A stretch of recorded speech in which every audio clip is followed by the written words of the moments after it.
Okay, the covers are on the bike. It's going again.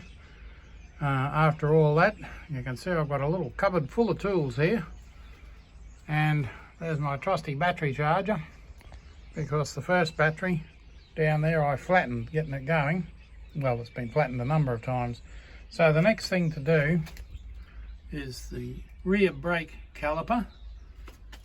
There's the fittings there, there's the caliper there I got the other day. There's the brake pads there. There's a rear disc coming for the rear wheel, and I've got pads coming for the front wheel. Now, what did I have to do to get it going? I had it going the other day and then it just stopped. Well, the pump was working, so the fuel was getting as far as the carby and not getting anywhere else.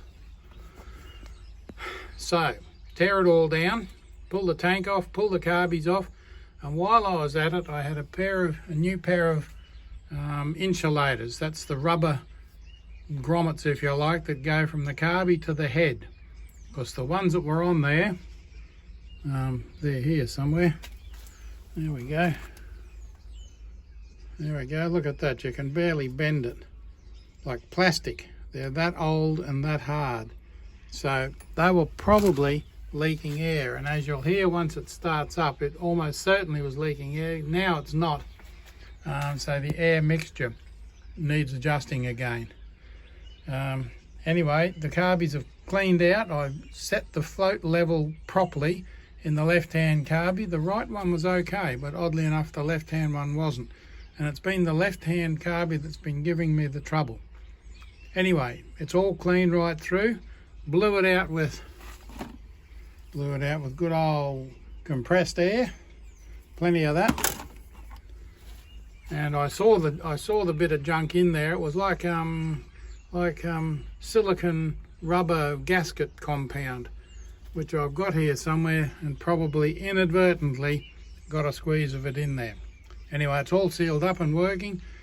Took a while to blow out the, what would you call it, to get running.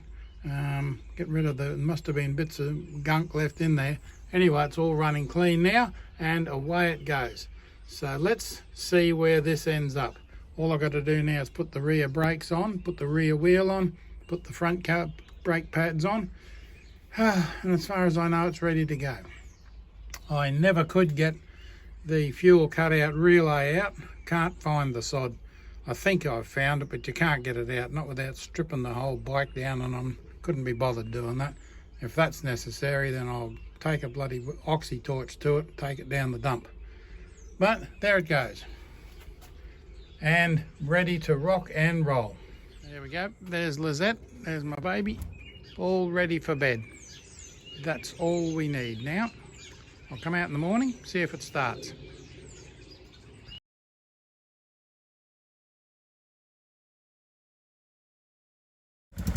Woohoo! The SOB is going again. There we go. You can hear it. Quite a lot of coke still. I've only just started it up and I've been cranking it over something terrible. Now it's got new carburetor head thing.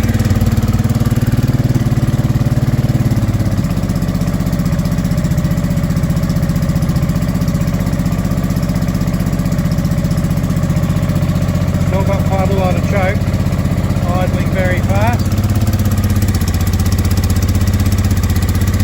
Now, as I was about to say, it's got new carburetor head rubbers, so they're good and tightly sealed now, or bloody well should be. Now you can hear it's not going too bad. I'm obviously going to have to do a lot of fiddling with the timing again.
newer ones were like plastic, they were that old and hard.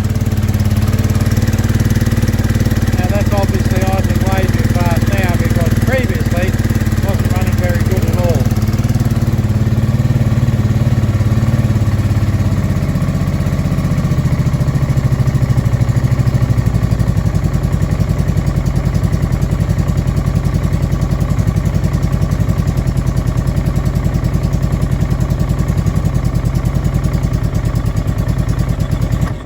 Whoops. Okay, let's see if that'll go again.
puffing along nicely. Now it's full of shit,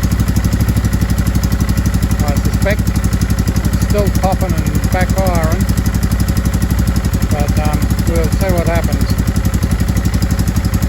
So far, so good. I changed the spark plug caps, cleaned the spark plugs, checked that there was fuel in both float bowls. Yes, there was. Cranked it over until it came through, put a new battery on, and away it goes. With lots of popping and banging and running fast. We'll see. Okay, well, it's been on.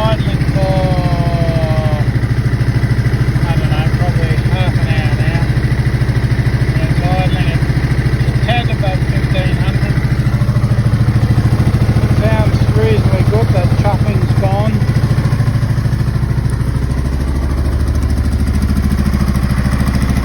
And it's at running temperature because I can feel it. It's bloody hot in there. I think it still needs a bit of fine tuning on that carby airflow mixture yet, but there we